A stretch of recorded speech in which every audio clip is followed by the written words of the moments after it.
नमस्कार दोस्तों, आप सभी का हमारे चैनल पर हार्दिक स्वागत है। दोस्तों आज 28 जनवरी 2024 है और दोस्तों 29 जनवरी से शेयर बाज़ार में एक नया ट्रेडिंग वीक चालू हो जाएगा, जो कि 2 फरवरी 2024 तक चलेगा।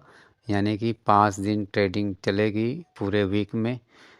29, 30 और 31 जनवरी के बाद 1 और 2 फरवरी 2024 तक।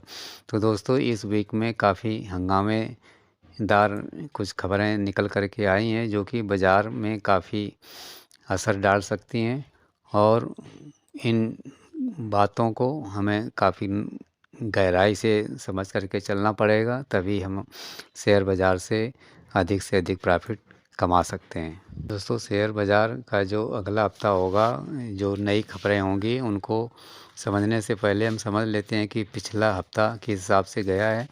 तो दोस्तों पिछले हफ्ता में जो 25 जनवरी 2024 को लास्ट ट्रेडिंग डे था, उस दिन तक BSE सेंसेक्स पूरे हफ्ते में 1% गिर करके 70,700 पर आ गया था, जबकि निफ्टी 50 में भी 1% की गिरावट हुई और वो 21,352 पर खिसक गया।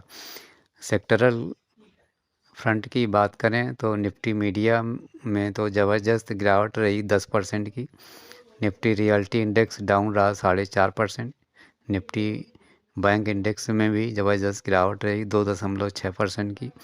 और निफ्टी PSU बैंक में इंडेक्स में भी 2% की गिरावट रही, जबकि निफ्टी फार्मा में थोड़ा राहत भरी खबर रही और ये 1.7% ऊपर रहा। तो मिला जुला रुख रहा था दोस्तों पिछला वीक, और कुल मिलाकर के गिरावट का ही रुख बना रहा। अब दोस्तों ये जो हफ्ता आएगा 29 जनवरी से लेकर के और 2 फरवरी के बीच में, इसमें हमें 6 महत्वपूर्ण खबरों पर नज़र बना करके रखना होगा। सबसे पहली खबर है Q3 अर्निंग की। तो दोस्तों 300 से अधिक कंपनियां इस हफ्ते में अपने Q3 के रिजल्ट्स घोषित करेंगी, जिनमें से महत्वपूर्ण कंपनियों में ITC और बजाज फाइनेंस अपने रिजल्ट्स 29 जनवरी 2024 सोमवार को घोषित होंगे। और L&T का Q3 रिजल्ट्स 30 जनवरी 2024 को घोषित होगा, जबकि सन फार्मा मारुति सुजुकी का रिजल्ट्स 31 जनवरी 2024 को घोषित होगा। और टाइटन अडानी पोर्ट्स का रिजल्ट्स 1 फरवरी 2024 को घोषित होगा। इसके अलावा मुख्य कंपनियों में NTPC, Adani enterprise, Cochin shipyard, Bharat petroleum corporation, Adani total gas, doctor Reddy laboratories, Piramal pharma, strides pharma, Voltas, bank of Baroda, Dabur India सहित कई कंपनियां अपने Q3 दिसंबर 2023 के रिजल्ट्स घोषित करेंगे, जिन पे काफ़ी बाज़ार की उठापटक निर्भर रहती है। तो दोस्तों अगली जो दूसरी खबर है वो फेडरल ओपन मार्केट कमेटी की तरफ से रहेगी। दोस्तों 30 और 31 जनवरी 2024 को फॉर्म यानी कि फेडरल ओपन मार्केट्स कमेटी की मीटिंग चलेगी, और इस मीटिंग में जो भी निर्णय होगा वो दोस्तों बाज़ार के लिए काफ़ी महत्वपूर्ण रहेगा। दोस्तों जो इससे पिछला 12 और 13 दिसंबर 2023 को फॉर्म्स की मीटिंग हुई थी, उसमें इंटरेस्ट रेट 5.25 से 5.5% पर अनचेंज रखा गया था। और इस तरह से ये भी सिग्नल दिया गया था कि 3 बार में रेट्स कट्स हो सकते हैं इस वर्ष 2024 में, क्योंकि इन्फ्लेशनरी प्रेशर थोड़ा डाउन हो सकता है।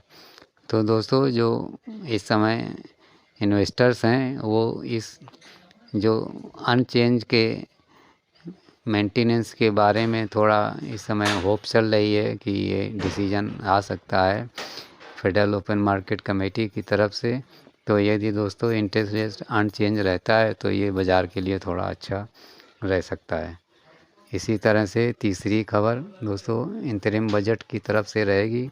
जैसा कि फाइनेंस मिनिस्टर श्रीमती निर्मला सीतारमण 1 फरवरी 2024 को इस साल का इंतरिम बजट पेश करेंगी। दोस्तों इस इंतरिम बजट्स में कई तरह की सुविधाओं की ऐलान की खबरें सामने आ सकती हैं, जिसमें से मुख्य रूप से मैन्युफैक्चरिंग स्ट्रेटेजिकली एलोकेशन फंड, जो कि इंफ्रास्ट्रक्चर डेवलपमेंट, और साथ ही रिन्यूएबल एनर्जी के साथ एग्रीकल्चर के क्षेत्र में कुछ घोषणाएं हो सकती हैं। और दोस्तों, फाइनेंस मिनिस्ट्री की तरफ से इस समय जीडीपी ग्रोथ को 10.5% 2024-25 के आसपास रखा जा सकता है। और साथ ही ये भी इस समय उम्मीद की जा रही है कि कैपेक्स स्पेंडिंग 10 लाख करोड़ का जो पिछला हुआ था उससे इस समय थोड़ा अधिक हो सकता है। तो इंतरिम बजट्स में काफ़ी होप्स हैं कि बाज़ार के मन मुताबिक कुछ घोषणाएं होंगी। तो इंतरिम बजट की घोषणाओं पर उस दिन ज़रूर नज़र बना के रखें, बाज़ार काफ़ी ऊपर नीचे हो सकता है। चौथी खबर जो है वो फॉरेन और डोमेस्टिक इंस्टीट्यूशनल इन्वेस्टरों की तरफ से है। दोस्तों, पिछला जो हफ्ता गया है उसमें एफआईज ने लगभग 12,194 करोड़ की सेल कर डाली इक्विटीज़ में। साथ ही डोमेस्टिक इंस्टीट्यूशनल ने थोड़ा सहारा दिया और उन्होंने बाई की है 9,702 करोड़ की। तो एक तरफ एफआई सेल्स कर रहे हैं तो डोमेस्टिक मार्केट्स में इक्विटीज़ को बाई कर रहे हैं। और यदि पूरे जनवरी 2024 महीने की अभी तक की बात की जाए तो एफआईज ने 35,778 करोड़ की सेल्स कर डाली है, जबकि डीआईज ने सहारा देते हुए 19,970 करोड़ की बाइंग कर रखी है। तो इस तरह से एफआईज और डीआईज का आपस में फाइटिंग चल रही है, लेकिन एफआईज जिस हिसाब से सेल्स पर उतरे हुए हैं वो थोड़ा ख़तरनाक आगे चल कर के दिखाई पड़ सकता है। और यदि दोस्तों एफआईज इक्विटीज़ में बाइंग में लौट आते हैं तो शर्तिया बाज़ार के लिए काफ़ी अच्छा रहेगा। दोस्तों, पांचवी खबर के बारे में हमें ऑटो सेल्स नंबर पर रखनी होगी। तो दोस्तों, 1 फरवरी 2024 से कई ऑटो कंपनियां अपने सेल्स डाटा प्रस्तुत करेंगी। उसमें से बहुत ही महत्वपूर्ण क्लू मिलता है हमारी इकोनॉमी के लिए, साथ ही ऑटो कंपनी की प्रोग्रेस के बारे में।